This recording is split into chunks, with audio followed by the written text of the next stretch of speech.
हाँ जी स्टूडेंट्स, आज का हमारा चैप्टर है theory of supply. Theory of demand हमने कर लिया, उसी से मिलता जुलता चैप्टर थ्योरी ऑफ सप्लाई। देखिए, ये जब हम चैप्टर करेंगे साथ साथ हमारा डिमांड की भी रिवीजन होती जाएगी। थ्योरी ऑफ डिमांड में मैंने डिमांड का मीनिंग क्या बताया था। डिमांड मीन्स या demand refers to quantity of a commodity which a consumer is ready to buy at a particular price या at various या अल्टरनेटिव प्राइसेस। मीन्स जब आपके पास ऑप्शंस गिवन होती है, आपके पास अल्टरनेटिव प्राइसेस गिवन होते हैं, उस प्राइसेस पे अल्टरनेटिव प्राइसेस पे किसी पर्टिकुलर कमोडिटी की जो अल्टरनेटिव क्वांटिटीज़ आप लेने के लिए तैयार हो जाते हो, उसको हम क्या बोलते हैं? डिमांड। क्लियर है? अब डिमांड मीन्स आप लेने के लिए तैयार हो, तो यहाँ पर सप्लाई क्या है? सप्लाई मीन्स जो सेलर आपको सप्लाई करने के लिए तैयार है। Demand means which you are ready to buy, और supply means which a seller is ready to cell.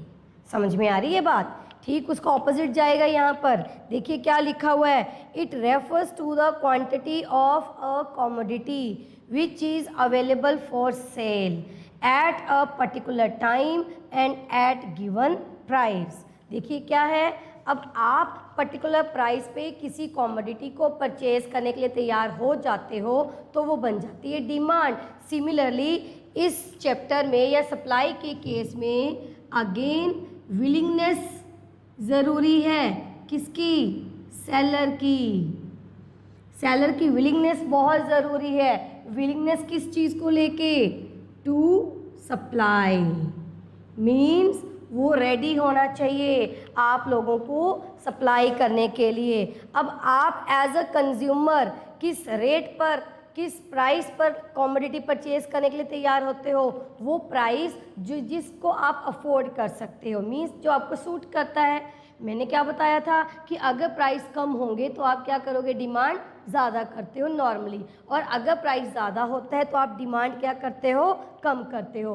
तो यहाँ पर सेलर की टेंडेंसी क्या रहेगी? सेलर की टेंडेंसी यही रहेगी कि वो आपको ज़्यादा से ज़्यादा प्राइस पर चीज़ सेल करे। बायर की टेंडेंसी क्या होती है कि वो बार्गेनिंग करे, प्राइस को कम करवाने की कोशिश करे। सेलर की टेंडेंसी क्या रहती है कि वो ज़्यादा प्राइस पे आपको सेल करे। समझ में आ रहा है? तो ये चैप्टर ठीक इसके ऑपोजिट जाएगा। तो यहाँ पर सेलर की विलिंगनेस बहुत ज़रूरी है। अब उस चैप्टर में मैंने आपको क्या बताया था कि डिमांड का मतलब ये नहीं कि वो चीज़ आपने एक्चुअल में परचेज कर ली। डिमांड मीन्स जब आप तैयार हो जाते हो उस चीज़ को परचेज करने के लिए। तो सिमिलरली यहाँ पर भी क्या है? सप्लाई मीन्स वो किसी भी कमोडिटी का वो स्टॉक जो सेलर आपको देने के लिए तैयार है, तो वो देने के लिए तैयार है, इसलिए supply is not equal to sale. मतलब ज़रूरी नहीं है कि सप्लाई और सेल इक्वल होंगे। जैसे आपकी डिमांड, जो आप डिमांड कर रहे हो, is not equal to purchase. मतलब हमेशा नहीं, ज़रूरी नहीं है कि जितना आप डिमांड करते हो उतना ही आप परचेज करके लेके आते हो। मैंने आपको एक केस बताया था कि फॉर एग्जांपल आप एक सेलर के पास गए, आपने उससे अनियन का या किसी कमोडिटी का रेट पूछा और आपको लगा कि हाँ ये रेट ठीक है, आप उसको बोल रहे हो कि हाँ जी इतना ये पैक कर दो, और सडनली आपके पास फ़ोन आ गया, आप घर पर चले गए बिना उस चीज़ को एक्चुअल में परचेज़ किए। तो वो परचेज़ अलग चीज़ है, डिमांड अलग चीज़ है। तो डिमांड हो गई, यहाँ पर आप लेने के लिए तैयार हो गए थे। सिमिलरली सप्लाई मीन्स जो सेलर रेडी टू सेल, जो वो देने के लिए तैयार है। अगेन ये ज़रूरी नहीं है कि ये ऑलवेज किसके इक्वल होगा? सेल के, क्योंकि सेल कब होगी? जब आप उसको एक्चुअल में परचेज करोगे। समझ में आ रही है बात? तो सेलर अब रेडी टू सेल, सेलर किस प्राइस पे आपको देने के लिए तैयार होता है? ये आपको पता है कि अगर आप उसको ज़्यादा प्राइस ऑफर करोगे तो वो आपको सप्लाई भी ज़्यादा करेगा। यहाँ पर सप्लाई भी ज़्यादा करेगा। यहाँ इसका मतलब क्या है कि जिसकी सप्लाई उसके हाथ में है उसकी सप्लाई वो ज़्यादा करेगा। ये जो इसका जो मैंने अभी बोला कि जिसकी सप्लाई उसके हाथ में है, ये हम एक्सेप्शंस में करेंगे। समझ में आ रही है? तो यहाँ पर क्या है कि बायर की टेंडेंसी क्या थी, डिमांड के केस में क्या था, क्वांटिटी डिमांडेड, प्राइसेस इंक्रीज हो रही हैं, आप अपनी डिमांड को क्या कर रहे हो, डिक्रीज कर रहे हो, ये आपका नेचर है। लेकिन सेलर क्या करता है, अगर आप उसको ज़्यादा प्राइस ऑफर करोगे तो वो ज़्यादा सेल करने के लिए तैयार होता है। समझ में आ रही है? अब ये तो आपको समझ में आ गया कि सप्लाई और सेल ऑलवेज इक्वल नहीं हो सकते, होते भी हैं लेकिन ये नहीं कि हमेशा ही इक्वल होंगे, क्योंकि वो यहाँ पर देने के लिए तैयार है। अब डिपेंड करता है आपके ऊपर कि आपने कितना परचेज़ किया। अब यहाँ पर क्या है कि सप्लाई और स्टॉक, अब यहाँ पर दो चीज़ें आ जाती हैं, दोनों की मीनिंग आपको समझनी है। सप्लाई क्या है, स्टॉक क्या है। देखिए स्टॉक मीन्स जो एंटायर कॉमोडिटीज़ उसके पास अवेलेबल हैं आपको देने के लिए, वो स्टॉक है। जितनी भी कॉमोडिटीज़ में वो डील कर रहा है, अगर एक कॉमोडिटी में डील कर रहा है फॉर एग्जांपल, तो उसके जितने भी यूनिट्स उसके पास अवेलेबल हैं उसको हम क्या बोलते हैं, स्टॉक। उसमें से जितना वो आपको देने के लिए तैयार हो जाता है उसको क्या बोलते हैं, सप्लाई। स्टॉक क्या है, टोटल कॉमोडिटीज़ या total quantity of a commodity जो उसके पास है, ये स्टॉक है। उसमें से जितनी वो आपको देने के लिए तैयार है वो क्या बन जाता है, सप्लाई। इसलिए सप्लाई क्या है, ये क्वेश्चन भी आपको समझना है। Supply is a part of stock, supply is a part of stock. इसलिए सप्लाई कौन सा कंसेप्ट बन जाता है, फ्लो कंसेप्ट। सप्लाई कौन सा कंसेप्ट बन गया स्टूडेंट्स, फ्लो कंसेप्ट। अब आपको यहाँ पर फ्लो और सप्लाई दोनों के मीनिंग क्लियर करने हैं, सॉरी फ्लो एंड स्टॉक दोनों के मीनिंग आपको क्लियर करने हैं। देखिए क्या है, ये शायद आपने पढ़ा होगा पहले भी, दो कंसेप्ट रहते हैं हमारे पास, एक होता है स्टॉक और एक होता है फ्लो। स्टॉक जो है इसको हम मेज़र करते हैं पर्टिकुलर पॉइंट ऑफ टाइम पर। स्टॉक, किसी भी चीज़ का स्टॉक हम कब मेज़र करते हैं, एक particular point of time.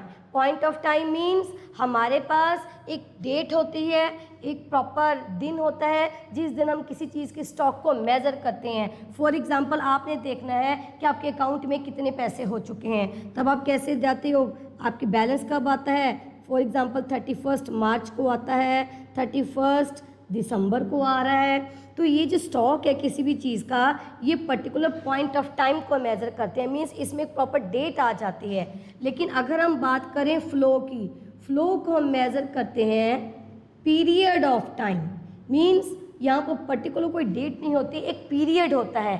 Period कैसा, चाहे तो वो एक दिन का हो, डेली, या वो एक हफ्ते का हो, वीकली, या वो एक महीने का हो, मंथली, या 3 महीने का हो, क्वार्टरली, या पूरे 1 साल का हो, ईयरली एक्सेट्रा, या आरली, एक घंटे बाद। क्लियर है? तो पीरियड ऑफ टाइम में हम किस चीज़ को मेज़र करते हैं, फ्लो को। इसमें एक एग्जांपल देखिए क्या है, यहाँ पर तो स्टॉक की एग्जांपल मैंने आपको दे दी कि आपके अकाउंट में कितने पैसे हैं, मीन्स आप अपनी सेविंग को पर्टिकुलर पॉइंट ऑफ टाइम पर मेज़र करते हो। लेकिन वहीं पे अगर आपने देखने हैं कि आपके डेली के एक्सपेंडिचर्स कितने हैं, आपकी डेली की इनकम कितनी है, तो ये चीज़ें कब मेज़र करते हैं हम, ओवर पीरियड ऑफ टाइम। इसलिए ये कंसेप्ट क्या बन जाता है हमारा, फ्लो कंसेप्ट। समझ में आ रही है आप लोगों को? अब स्टॉक जो होता है ये फिक्स्ड होता है, स्टॉक क्या होता है, फिक्स्ड। लेकिन फ्लो में क्या आती जाती है, वेरिएशन। अगर आप इसके डिफरेंस की बात करें, स्टॉक फिक्स कैसे होता है, इसकी एग्जांपल देखिए, डिस्टेंस फ्रॉम या distance between Delhi to Bombay. जितना भी डिस्टेंस है वो क्या है, फिक्स्ड है, तो वो कौन सा कंसेप्ट बन जाता है, स्टॉक कंसेप्ट बन जाता है। लेकिन जब दिल्ली टू बॉम्बे आप जाते हो बाय कार या बाय बस, तो जो उसकी जो स्पीड है वो क्या करती है, वेरी करती है, इसलिए वो क्या कंसेप्ट बन जाता है स्टूडेंट्स, फ्लो कंसेप्ट बन जाता है। सिमिलरली अगर हम और इसको क्लैरिफाई करें स्टॉक को, तो हमारे पास है water in a tank, tank में पानी कितना है, तो ये क्या है, फिक्स्ड है, कैपेसिटी फिक्स्ड है, तो ये क्या है, स्टॉक कंसेप्ट है। जो वाटर इन अ टैंक है ये स्टॉक है, और टैंक से पानी कैसे आ रहा है, टैप के थ्रू, तो रनिंग वाटर फ्रॉम टैप, ये क्या बन जाएगा हमारा, फ्लो कंसेप्ट बन जाएगा, क्योंकि रनिंग वाटर जो टैंक में पानी है वो तो फिक्स्ड है, वो तो स्टॉक कंसेप्ट हो गया। रनिंग वाटर फ्रॉम टैप, उसकी जो स्पीड है, जितना पानी आपने कम करना है ज़्यादा करना है उसको, उसमें वेरिएशन कर सकते हो। टैप को कम खोलोगे तो कम पानी आएगा, टैप को ज़्यादा खोलोगे तो ज़्यादा पानी आएगा। समझ में आ रही है बात। अब ये जो स्टॉक और फ्लो है ये एक दूसरे के ऊपर डिपेंड करते हैं, एक दूसरे को इफ़ेक्ट करते हैं। कैसे, इसी एग्जाम्पल को लेके चलते हैं। जितना टैंक में पानी है उतना ही फ्लो होगा। मीन्स अगर टैंक में पानी ज़्यादा है तो आप ज़्यादा देर तक टैप को चला सकते हो, अगर कम है तो कम पानी आएगा। अगर ये अब फ्लो कंसेप्ट स्टॉक के ऊपर कैसे इफेक्ट डालेगा, अगर आप टैप को ज़्यादा देर तक खोल के रखोगे, वेस्टेज करोगे, तो पानी टैंक में से जल्दी ख़त्म हो जाएगा। समझ में आ रही है बात। इसलिए जो सप्लाई है ये फ्लो कंसेप्ट है, क्योंकि उसमें वेरिएशन आती रहती है, वो आपको देने के लिए तैयार है, लेकिन जो एंटायर कॉमोडिटीज़ उसके पास अवेलेबल हैं उसको हम क्या बोल देते हैं, स्टॉक कंसेप्ट बोल देते हैं। क्लियर हुआ जी सप्लाई और स्टॉक के बीच में डिफरेंस। तो ये क्वेश्चन आ जाता है कि सप्लाई कौन सा कंसेप्ट है आपके एग्जाम में, तो आप किसके ऊपर टिक करोगे, सप्लाई फ्लो कंसेप्ट है। किसका पार्ट है, स्टॉक का पार्ट है। चलिए आगे देखिए, देखिए यहाँ पर पॉइंट्स दे रखे हैं, 2 important points apply to supply. समझिए इस चीज़ को, ये मैं आपको बता भी चुकी हूँ। कहते हैं supply refers to what a firm offer for sale in the market, not necessarily to what they succeed in selling. वही बात है, मैंने आपको बता दिया था कि सप्लाई और जो सेल है वो अलग अलग कंसेप्ट हो सकते हैं। What is offered may not get sold. अब ऑफ़र तो बहुत लगा रखे हैं, सेलर कितनी ऑफ़र लगाता है मार्केट में, सेल की ऑफ़र लगा दी कि हम अपना ये जो प्रोडक्ट है 50% पर देने के लिए आपको तैयार हैं, तो वो क्या है, सप्लाई, वो देने के लिए तैयार है। अब आप उसको परचेज करते हो या नहीं करते, ये आपके ऊपर डिपेंड करता है। तो इसलिए सप्लाई और ये जो हमारा है सेल, वो कभी भी या नॉर्मली इक्वल नहीं होते। क्लियर है जी। चलिए आगे देखिए, यहाँ पर नेक्स्ट क्या है, सेकेंड इंपॉर्टेंट पॉइंट क्या दे रखा है, कहते stock is a flow, stock flow है, ये मैंने आपको बता दिया। The quantity supplied is so much per unit of time, per day, per week और पर ईयर। मीन्स आप कितना कितना सेल करते हो over period of time, daily, weekly, monthly, quarterly, yearly etcetera. तो इसलिए सप्लाई क्या बन जाता है, हमारा फ्लो कंसेप्ट हो जाता है।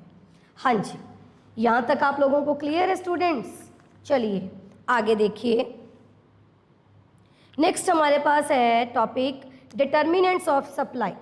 देखिए ठीक ये ऑपोजिट चलता जाएगा डिमांड के।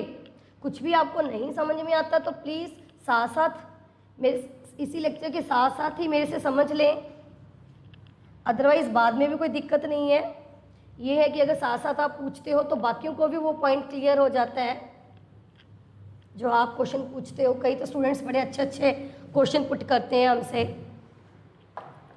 चलिए आगे देखिए, नेक्स्ट टॉपिक है डिटर्मिनेंट्स ऑफ सप्लाई।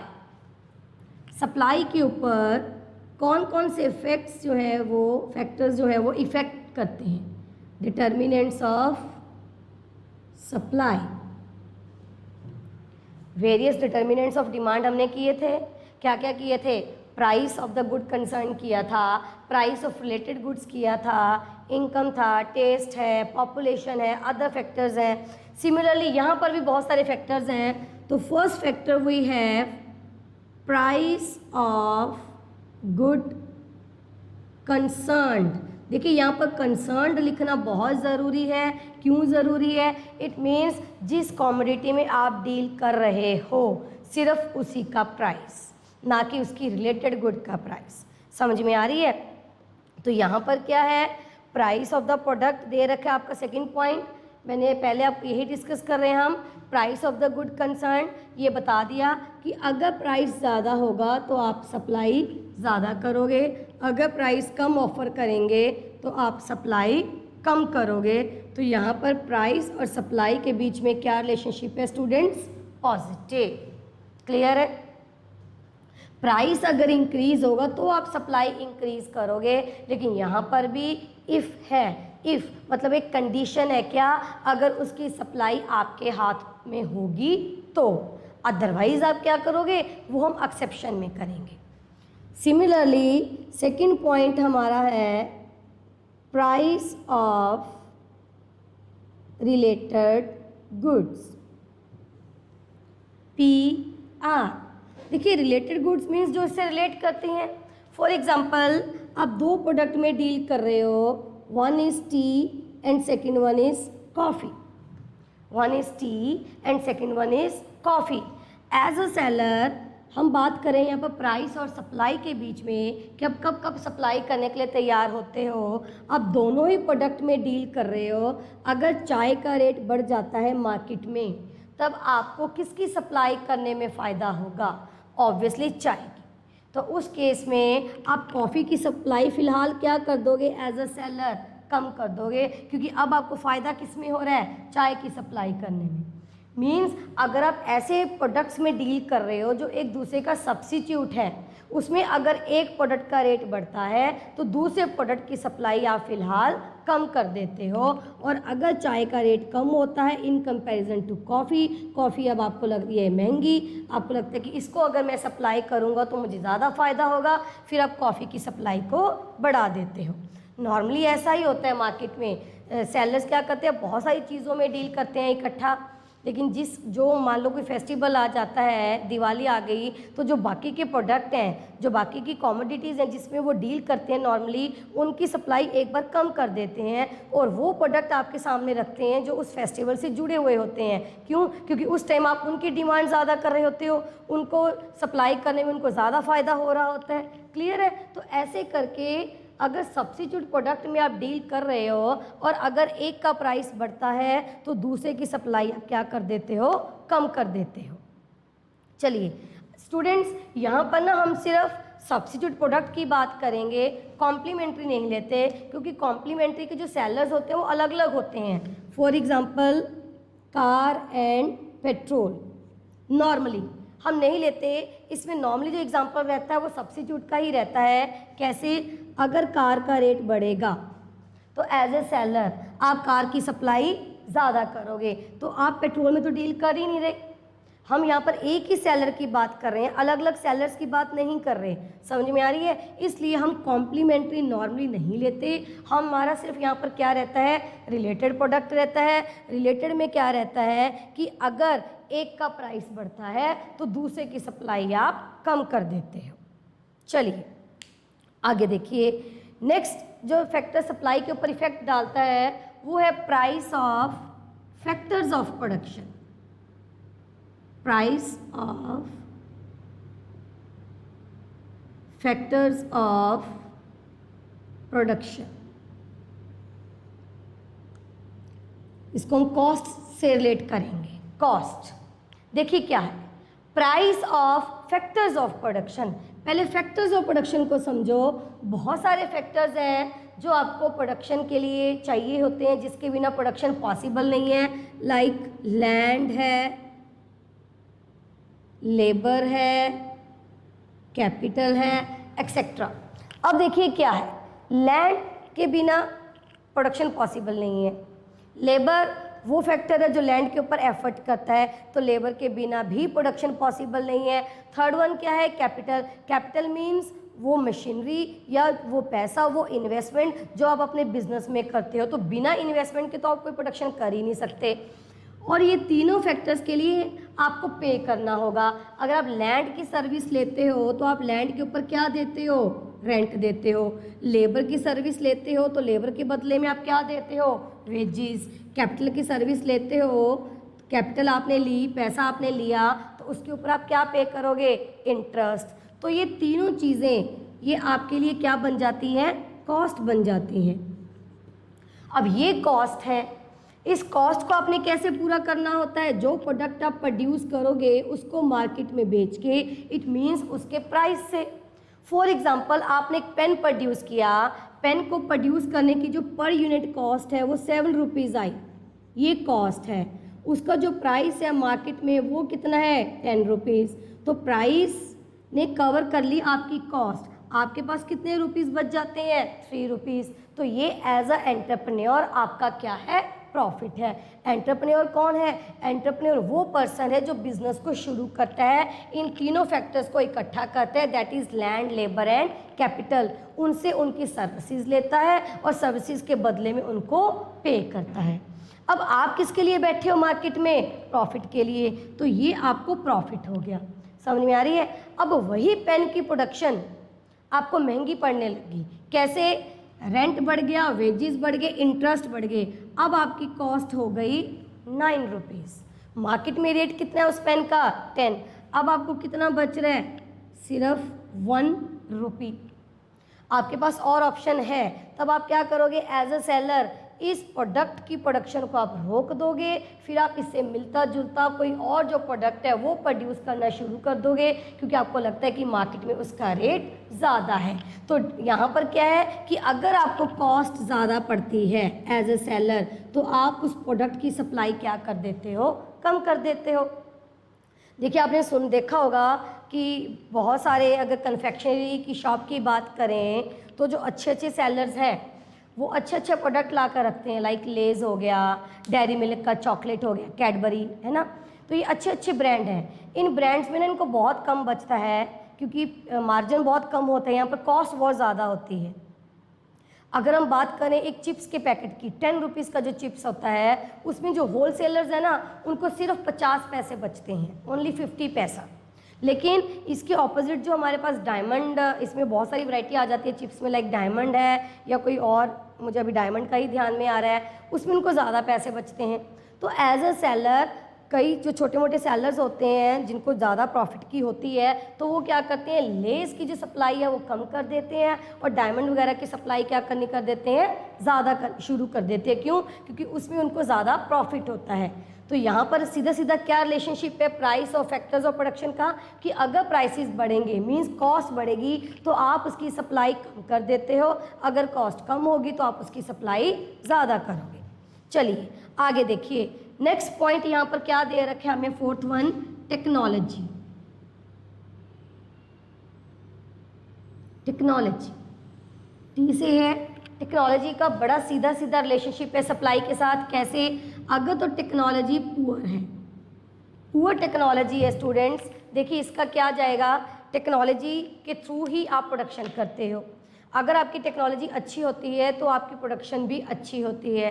टेक्नोलॉजी बहुत मैटर करती है आपकी प्रोडक्शन प्रोसेस में। कैसे, वही बात, अगर एडवांस टेक्नोलॉजी होगी तो आपके प्रोडक्ट की क्वालिटी भी अच्छी होगी, वेस्टेज कम होगी और प्रोडक्शन क्या होगी आपकी, मैक्सिमम होगी। लेकिन वहीं पर अगर टेक्नोलॉजी पुअर होगी तो वेस्टेज ज़्यादा होगी, क्वालिटी भी पुअर होगी और प्रोडक्शन क्या हो जाएगी, कम हो जाएगी। तो सप्लाई का लिंक किसके साथ है, टेक्नोलॉजी के साथ। क्या लिंक है, पॉजिटिव। टेक्नोलॉजी अच्छी होगी तो सप्लाई ज़्यादा होगी, टेक्नोलॉजी पुअर होगी तो सप्लाई कम होगी। कॉस्ट के साथ क्या रिलेशनशिप बन रहा था यहाँ पर, नेगेटिव। ये चीज़ें आपको पता होनी चाहिए। चलिए आगे क्या है, नेक्स्ट हमारे पास 5th पॉइंट दे रखा है आप according to your notes, that is government policy. देखिए government policy means fiscal policy of the government. थोड़ा सा आपको यहाँ पर बता रही हूँ, फिस्कल पॉलिसी मीन्स सरकार की एक पॉलिसी होती है relating to public expenditure and public revenue. अब यहाँ पर मैं थोड़ा सा रुकूंगी, आपसे क्वेश्चन पूछूंगी। मैंने अभी बताया government policy is also called fiscal policy. Policy means that policy which is related to public expenditure and public revenue. एक वर्ड है पब्लिक रेवेन्यू और एक वर्ड है पब्लिक फाइनेंस। दोनों के बीच में अगर आपको डिफरेंस पता है तो जल्दी से पहले मुझे बताएं, public revenue and public finance, जल्दी से।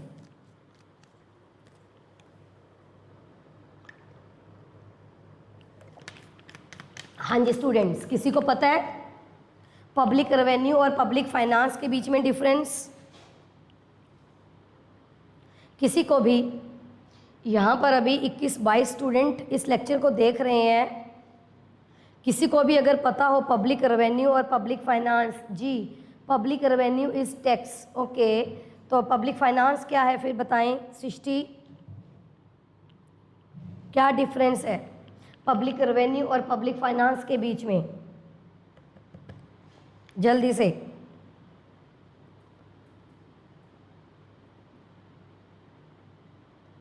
जी, क्या कह रहे हैं Saurabh? Revenue like tax, okay. तो पब्लिक फाइनेंस क्या है फिर? फ़र्क क्या है? जी, क्या कह रहे हैं हम यहाँ पर? Public revenue means taxes collected by government for public, that's revenue for government. Sarthak क्या कहते हैं? Public revenue tax and non tax. Vishu कहते हैं public revenue means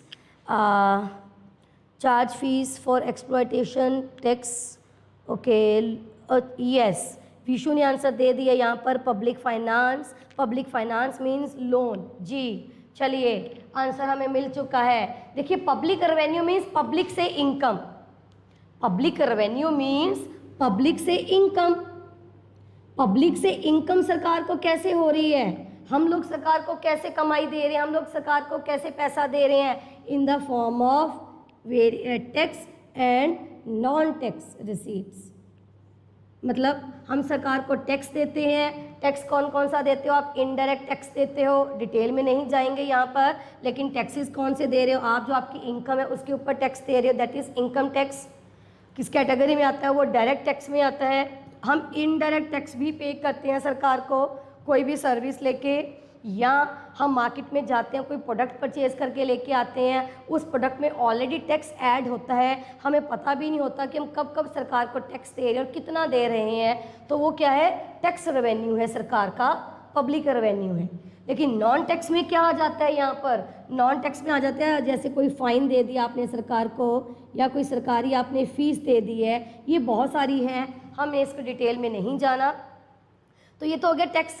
public revenue means सरकार की इनकम। इसमें क्या होता है कि जो सरकार को हम यहाँ पर पैसा दे रहे हैं in the form of revenue, वो सरकार का हो जाता है। सरकार की इस केस में कोई भी लाइबिलिटी नहीं बनती कि वो हमें इस चीज़ को वापस करे। यहाँ पर हमने एज अ रेवेन्यू जो सरकार को दे दिया वो सरकार की इनकम होगी, सरकार की कोई लाइबिलिटी नहीं है कि वो हमें वापस करेगी वो पैसा। समझ में आ रही है? लेकिन जो वर्ड है ना public finance, public finance means public से पैसा लेना एज अ लोन। तो जब सरकार ने हमसे लोन लिया है तो सरकार की यहाँ पर लाइबिलिटी बन जाती है टू रीपे, सरकार उसको वापस भी करेगी। यहाँ पर कोई लाइबिलिटी नहीं है, यहाँ पर लाइबिलिटी बन जाती है। समझ में आ रही है? सरकार को जब पैसों की ज़रूरत होती है तो सरकार पब्लिक से लोन ले लेती है, बहुत सारे तरीके हैं, शेयर्स इशू कर देती है, बॉन्ड्स इशू कर देती है, तो लेकिन सरकार को वो रीपे करने होते हैं। पब्लिक रेवेन्यू में रीपे नहीं करना होता। चलिए, अब ये तो होगी पब्लिक रेवेन्यू और पब्लिक फाइनेंस के बारे में। हम बात कर रहे थे यहाँ पर गवर्नमेंट पॉलिसी की। तो सरकार की पॉलिसी क्या है? Public revenue and public expenditure. तो रेवेन्यू मीन्स सरकार क्या लगाएगी? सरकार को इनकम कैसे होगी? जब सरकार क्या लगाएगी? टैक्स लगाएगी। पहले इसी की बात करते हैं। टैक्स, अब सप्लाई का चैप्टर चल रहा है तो सरकार टैक्स किसके ऊपर लगा रही है? एक तो आपकी प्रोडक्शन के ऊपर लगा रही है, एक किसके ऊपर लगा रही है? सप्लाई के ऊपर लगा रही है। एज अ सेलर या एज अ प्रोड्यूसर जब आप कुछ भी प्रोड्यूस करते हो तब आपको एक प्रोडक्शन टैक्स देना होता है। क्या देना होता है आपको? प्रोडक्शन टैक्स देना होता है। तो जितना ज़्यादा टैक्स आप पे करोगे उतनी ज़्यादा आपकी क्या बढ़ जाएगी? कॉस्ट बढ़ जाएगी। अच्छा, ये तो है नहीं कि जितना भी टैक्स का बर्डन है आप कस्टमर के ऊपर शिफ्ट कर दोगे। कि अगर सरकार ने हमसे टैक्स ज़्यादा ले लिया, हम क्या करते हैं, चलो प्राइस को बढ़ा देते हैं, अपना सारा बर्डन किसके ऊपर शिफ्ट कर देते हो आप, कस्टमर के ऊपर। ऐसा पॉसिबल है नहीं हर केस में, क्योंकि एक लिमिट होती है MRP, मैक्सिमम रिटेल प्राइस, उससे ज़्यादा आप उस प्रोडक्ट का प्राइस कर ही नहीं सकते, आपको उसी में अपनी कॉस्ट पूरी करनी होती है। समझ में आ रही है? तो अगर सरकार आपके ऊपर टैक्स ज़्यादा लगाती है एज अ प्रोड्यूसर, तो कहीं ना कहीं आप लोग डिस्करेज हो जाते हो कि प्रोडक्शन करने का फ़ायदा क्या, इतना तो टैक्स में चला जाता है हमारा। तो अगर मोर टैक्स सरकार लगाती है, more tax means less supply of that product, तो यहाँ पर टैक्स और सप्लाई का क्या रिलेशनशिप आ जाता है, नेगेटिव रिलेशनशिप आ जाता है। क्लियर है? सिमिलरली अगर हम बात करें पब्लिक एक्सपेंडिचर, सरकार सिर्फ हमसे पैसा लेती नहीं, हमें देती भी है, तो उसको हम किस में कैटेगरी में डालते हैं, पब्लिक एक्सपेंडिचर। सरकार किस फॉर्म में देती है, फॉर्म है हमारी सब्सिडी। क्या है, सब्सिडी। सब्सिडी को अगर सिंपल लैंग्वेज में समझना है तो वो है ग्रांट। ग्रांट तो अब प्रोडक्शन की ही बात चल रही है, प्रोडक्शन के ऊपर सरकार टैक्स लगाती है, तो प्रोडक्शन प्रोड्यूसर्स को सरकार ग्रांट भी देती है। कब देती है, अब इस चीज़ को समझो। आप किसी प्रोडक्ट को प्रोड्यूस कर रहे हो, सरकार को लगता है कि ये जो प्रोडक्ट आप दे रहे हो मार्केट में, या ये जो आप सर्विस दे रहे हो, ये लोगों के लिए काफ़ी अच्छी है, बेनिफिशियल है, आप इसकी प्रोडक्शन और करो ताकि ज़्यादा से ज़्यादा लोग इस प्रोडक्ट को अवेल कर सकें। अब आप उसका प्राइस ज़्यादा रख रहे हो, ज़्यादा प्राइस होने के कारण लोग उस प्रोडक्ट को अफोर्ड नहीं कर पा रहे, फिर सरकार आपको क्या कहती है कि इसका रेट कम करो, इसकी प्रोडक्शन ज़्यादा करो, मास प्रोडक्शन होनी चाहिए इसकी, और इसका रेट कम होना चाहिए, जो भी खर्चा होगा आपको एक्स्ट्रा पड़ेगा वो हम आपको देंगे।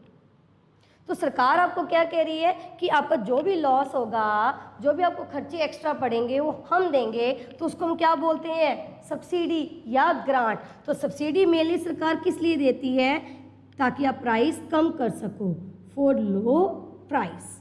आप प्राइस कम रखोगे, जो आपका लॉस होगा वो सरकार देगी आपको in the form of subsidy. फ़ायदा क्या होगा, लोग उसको ज़्यादा खरीदेंगे, और लो प्राइस है, सब्सिडी दे दी, तो उस केस में सप्लाई क्या होगी आपकी, ज़्यादा।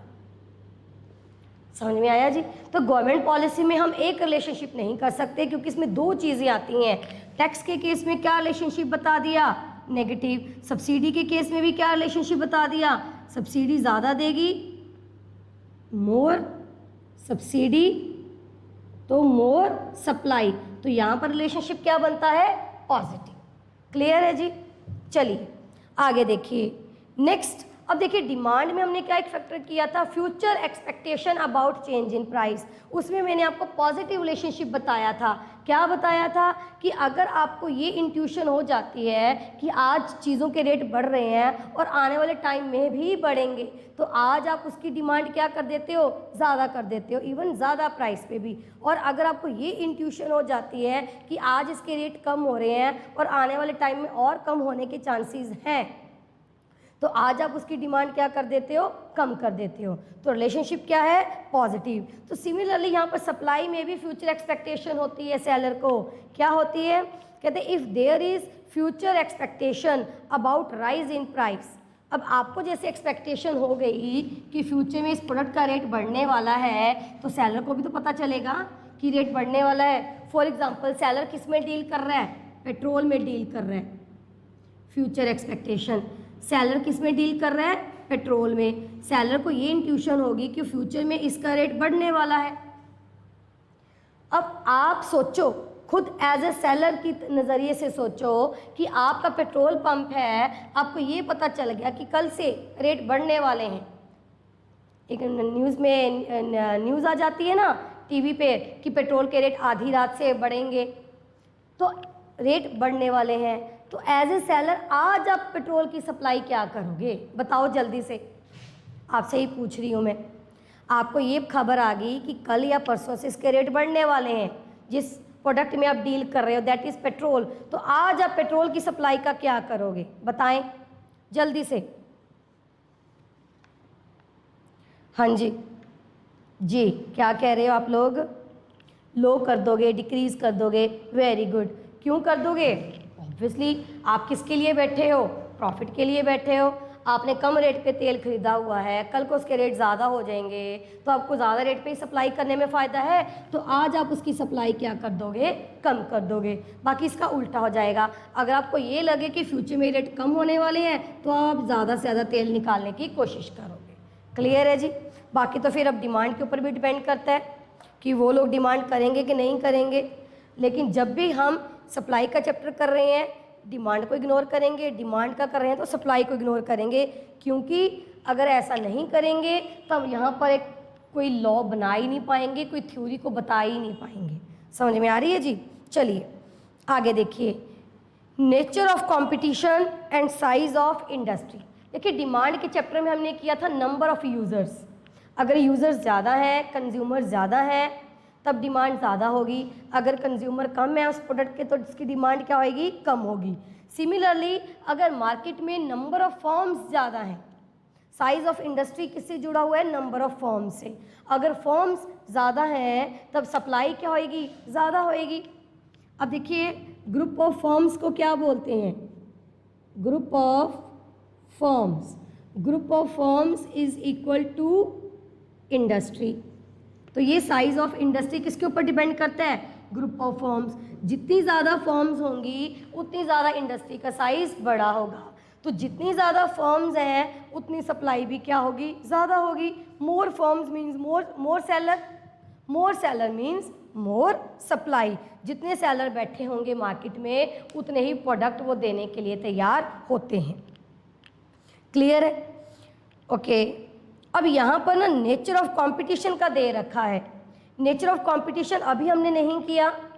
हमारे पास 4 टाइप की मार्केट आती है, परफेक्ट कॉम्पिटिटिव मार्केट आती है, मोनोपोलिस्टिक आती है, मोनोपोली आती है, ओलिगोपोली आती है। इन सभी मार्केट में नंबर ऑफ सेलर्स अलग अलग होते हैं। थोड़ा सा मैं आपको यहाँ पर बता देती हूँ, अदरवाइज डिटेल में हम करेंगे जब हम मार्केट का चैप्टर करेंगे। मार्केट में 3-4 चैप्टर इकट्ठे आ जाते हैं हमारे। देखिए जो परफेक्ट कॉम्पिटिटिव मार्केट है उसमें नंबर ऑफ सेलर्स लार्ज होते हैं, लार्ज है तो सप्लाई भी क्या होगी, ज़्यादा होगी। थोड़ा सा ब्रीफ में ही बताऊंगी। Monopoly, monopoly mean single seller, seller एक है तो सप्लाई क्या होगी वहाँ पर, कम होगी। क्लियर। तो यहाँ पर 2 कंडीशन से लेके चल रही हैं। ओलिगोपोली है, ओलिगोपोली में सेलर्स क्या होते हैं, फ्यू होते हैं, थोड़े होते हैं। थोड़े होंगे तो in comparison to perfect competitive supply कम होगी, and in comparison to monopoly supply थोड़ी सी ज़्यादा होती है। इसको हमने डिटेल में नहीं करना अभी यहाँ पर। सिर्फ आप यहाँ पर एक चीज़ करोगे कि अगर इंडस्ट्री बड़ी है, ग्रुप ऑफ फर्म ज़्यादा है तो सप्लाई ज़्यादा होगी, अगर नंबर ऑफ फर्म्स कम है तो सप्लाई कम होगी। तो रिलेशनशिप यहाँ पर क्या है, पॉजिटिव। चलिए नेक्स्ट क्या है, अदर फैक्टर्स। देखिए बाकी तो फैक्टर्स बहुत हैं जिसके ऊपर सप्लाई डिपेंड करती है। यहाँ पर कुछ पॉलिसीज़ आ जाती हैं, हमने BCK में करा था। सरकार की फॉरेन ट्रेड पॉलिसी क्या है, सरकार की इकोनॉमिक पॉलिसी क्या है, सरकार की मॉनेटरी पॉलिसी क्या है, या कुछ नेचुरल क्लाइमेटीज़ आ जाती हैं। अब देखिए ये कोरोना का नहीं पता था हमें कि एक ऐसा कुछ आ जाएगा, तो फिलहाल सप्लाई क्या हो रही है, ऑलमोस्ट चीज़ों की रुक सी गई थी। तो ये अदर फैक्टर्स होते हैं जो बियॉन्ड हमारे कंट्रोल में नहीं होती ये चीज़ें, तो वो भी सप्लाई को इफ़ेक्ट करती हैं। चलिए तो ये तो हो गया हमारा, बहुत सारे फैक्टर्स हमने कर लिए। नेक्स्ट टॉपिक है हमारा लॉ ऑफ सप्लाई। जैसे हमने लॉ ऑफ डिमांड किया था वैसे ही टॉपिक है हमारा law of supply. Law of supply क्या कहता है, जैसे लॉ ऑफ डिमांड में था relationship between price and demand, other factors keeping constant, ऐसे ही लॉ ऑफ सप्लाई में जाएगा। लॉ ऑफ सप्लाई क्या कहता है, law of supply states that there is always positive relationship between price and supply if other things being constant। Other things being constant का दूसरा name क्या बताया था मैंने, ceteris paribus. Law of supply किस किस के बीच में रिलेशनशिप बनाता है, सिर्फ प्राइस और सप्लाई के बीच में, क्या कहता है, कौन सा रिलेशनशिप है, पॉजिटिव है। मीन्स अगर प्राइसेस बढ़ेंगे तब आप सप्लाई को बढ़ाओगे। समझ में आ रही है। अदर थिंग्स बीइंग कांस्टेंट का मतलब जो अब हम बाकी के जितने भी फैक्टर्स करके हटे हैं, फर्स्ट फैक्टर को छोड़ के, प्राइस को छोड़ के, वो हम एक टाइम के लिए क्या अज्यूम करेंगे, कांस्टेंट है। मींस प्राइस बढ़ेगा तो आप सप्लाई बढ़ाओगे, अगर ना तो कोई आपको फ्यूचर में एक्सपेक्टेशन हो उसका रेट बढ़ने की और बढ़ने की, ना ही जो उसका रिलेटेड प्रोडक्ट है दैट इज सब्स्टिट्यूट, उसका जो रेट है वो क्या होना चाहिए, बढ़ना चाहिए। मींस अदर फैक्टर्स को हम यहाँ पर क्या रखेंगे, कांस्टेंट। लॉ ऑफ सप्लाई क्या कहते हैं कि अगर प्राइस बढ़ेगा सप्लाई बढ़ेगी, ये है। लेकिन अगर कोई नेचुरल क्लाइमेटी आ जाती है, नेचुरल क्लाइमेटी को कांस्टेंट मानेंगे कि इन बिटवीन कोई भी नेचुरल क्लाइमेटीज़ नहीं आनी चाहिए।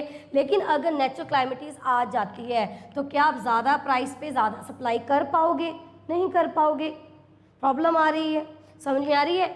लॉ ऑफ सप्लाई क्या कहता है कि ज़्यादा प्राइस पर आप ज़्यादा सप्लाई करोगे, लेकिन अगर आपको ये एक्सपेक्टेशन आ जाती है कि फ्यूचर में इसके रेट और बढ़ने वाले हैं तो आप सप्लाई क्या कर दोगे, कम कर दोगे।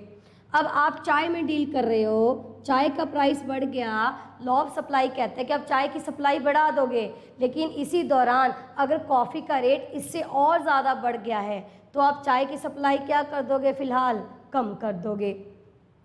प्राइस ज़्यादा है, आप सप्लाई ज़्यादा करोगे, ये कहता है लॉ ऑफ सप्लाई। लेकिन अगर सरकार ने आपके ऊपर टैक्स ज़्यादा लगा दिए तब आप सप्लाई क्या करनी पड़ेगी, आपको कम करनी पड़ेगी। लॉ ऑफ सप्लाई कहते हैं कि अगर प्राइस कम है आप सप्लाई कम करोगे, लेकिन अगर सरकार ने आपको सब्सिडी दे दी फिर आप कम प्राइस पर भी ज़्यादा सप्लाई करोगे। समझ में आ रही है मैं क्या कहना चाह रही हूँ। अगर प्राइस ज़्यादा है आप सप्लाई ज़्यादा करोगे, ये कहता है लॉ ऑफ सप्लाई। लेकिन अगर आपकी टेक्नोलॉजी पुअर है तब आप सप्लाई कैसे कर पाओगे। तो ये बहुत सारे फैक्टर्स हैं जो सप्लाई को इफ़ेक्ट करते हैं, इसलिए लॉ ऑफ सप्लाई में हम सिर्फ एक ही फैक्टर लेके चलते हैं और वो क्या है, price, keeping other factors constant. चलिए आगे देखिए, नेक्स्ट क्या है। अजम्पशन हमने ले ली, लॉ ऑफ सप्लाई हमारा हो चुका है। नेक्स्ट है सप्लाई स्केड्यूल। देखिए मैंने आपको बताया था, अच्छा एक और चीज़, सप्लाई का मीनिंग हो गया। सप्लाई क्या है, alternative prices and alternative quantities, ये सप्लाई है। Like demand, like quantity demanded, यहाँ पर भी एक वर्ड है क्वांटिटी सप्लाइड। देखिए एक तो है सप्लाई, एक है क्वांटिटी सप्लाइड, दोनों की मीनिंग समझो। सप्लाई मीन्स जब आपके पास अल्टरनेटिव प्राइसेस गिवन हो, उसके सामने आपकी अल्टरनेटिव क्वांटिटी है। मीन्स अगर प्राइस 1 है तो आप 10 यूनिट देने के लिए तैयार हो, अगर प्राइस 2 है तो आप 20 यूनिट सप्लाई करने के लिए तैयार हो, अगर प्राइस 3 होता है तो आप 30 यूनिट्स देने के लिए तैयार होते हो। तो ये अल्टरनेटिव्स आपके पास अवेलेबल हैं, तो ये क्या बनता है, सप्लाई। लेकिन जब ऐसा ना हो, मीन्स आपके पास सिर्फ एक ही प्राइस हो, स्पेसिफिक प्राइस, और उसके ऊपर आप एक ही क्वांटिटी देने के लिए तैयार हो जाते हो, तो वो क्या बन जाता है, क्वांटिटी सप्लाइड। अगर सिर्फ प्राइस 1 है और सप्लाई आप 10 यूनिट कर रहे हो तो ये अकेला क्या है, क्वांटिटी सप्लाइड। सिमिलरली ये अकेला क्या है, 2 पर 20, क्वांटिटी सप्लाइड। तो क्वांटिटी सप्लाइड क्या है, particular price and particular quantity. लेकिन सप्लाई क्या है, the entire relationship between alternative prices and alternative quantity supplied. समझ में आ गया जी। चलिए तो अब टॉपिक है हमारा सप्लाई स्केड्यूल। सप्लाई स्केड्यूल क्या है, tabular presentation. Like demand schedule, supply schedule भी क्या है, tabular presentation. Tabular presentation of alternative prices and alternative quantity supplied is called supply schedule या schedule। क्लियर है जी। Like demand schedule, supply schedule भी हमारे पास 2 टाइप का रहता है। कौन कौन सा, one is individual schedule and second one is market schedule.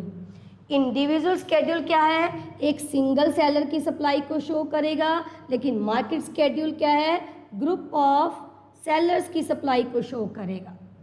यहाँ पर एक ही सेलर की सप्लाई है, फॉर एग्जांपल ए, तो ये कौन सा स्केड्यूल बन गया, individual supply schedule. Market schedule कैसे बनेगा, ये प्राइस है, सेलर ए है, बी है, सी है, कंबाइन करके क्या बन जाती है, मार्केट सप्लाई। 1 2 3 4 5। देखिए ये ना जब आप लोग +2 में थे, +1 में, तब ये एग्ज़ाम में ऐसा क्वेश्चन आ जाता है पेपर में। कैसे क्वेश्चन था उस टाइम पे, मुझे ध्यान में आ रहा है कि आपको ना एक इंडिविजुअल सप्लाई दी हुई है, उससे आपने मार्केट सप्लाई बनानी है। क्वेश्चन क्या था, इंडिविजुअल सप्लाई दी हुई है, मीन सिर्फ इतना दिया हुआ था, ये और ये दिया हुआ था, प्राइस और ए, एक सेलर की सप्लाई, कहते हैं इससे मार्केट सप्लाई बनाओ। स्टूडेंट्स को समझ में नहीं आया कैसे करें, बहुत सिंपल है, कैसे बनाना है, बी की सप्लाई ले लो, सी की, सेम फिगर्स आप ले सकते हो, कोई दिक्कत नहीं है। इसको आप ऐड करोगे तो क्या बन जाएगी हमारे पास, मार्केट सप्लाई। समझ में आ रही है जी। तो देखिए मार्केट सप्लाई स्केड्यूल क्या है, ग्रुप ऑफ सेलर्स की सप्लाई, और इंडिविजुअल क्या है, एक सेलर की सप्लाई। चाहे मार्केट हो चाहे इंडिविजुअल हो, दोनों के बीच में रिलेशनशिप क्या रहता है, पॉजिटिव रहता है। चलिए अब ये तो हो गया स्केड्यूल के बारे में। अब हम बनाते हैं ग्राफ। ग्राफ क्या है, देखिए ग्राफ मीन्स जब आप एक्सिस लेते हो, ये हमारा एक्स एक्सिस है, ये हमारा वाई एक्सिस है। एक्स एक्सिस पर क्या लोगे, क्वांटिटी, वाई एक्सिस पर क्या लोगे आप, प्राइस। अब सप्लाई स्केड्यूल की बात हो रही है, दो टाइप के रहते हैं, तो यहाँ पर हमारे पास नेक्स्ट टॉपिक है सप्लाई कर्व। कर्व बनाएंगे अब हम ग्राफ पर। सप्लाई कर्व क्या होती है, graphical presentation of supply schedule is called supply curve. Means ये जो स्केड्यूल हमने बनाए इंडिविजुअल या मार्केट, जब आप इनको ग्राफ के ऊपर ले जाते हो तो जो कर्व बनेगी उसको हम क्या बोलते हैं, सप्लाई कर्व। अब हम पहले कौन सा स्केड्यूल ले रहे हैं, इंडिविजुअल सप्लाई स्केड्यूल। 1 2 3 4 5 ये प्राइसेस हैं, सप्लाई 10 20 30 40 50। 1 पर 10 है, 2 पर 20 है, 3 पर 30 है, 4 पर 40 है, 5 पर 50 है।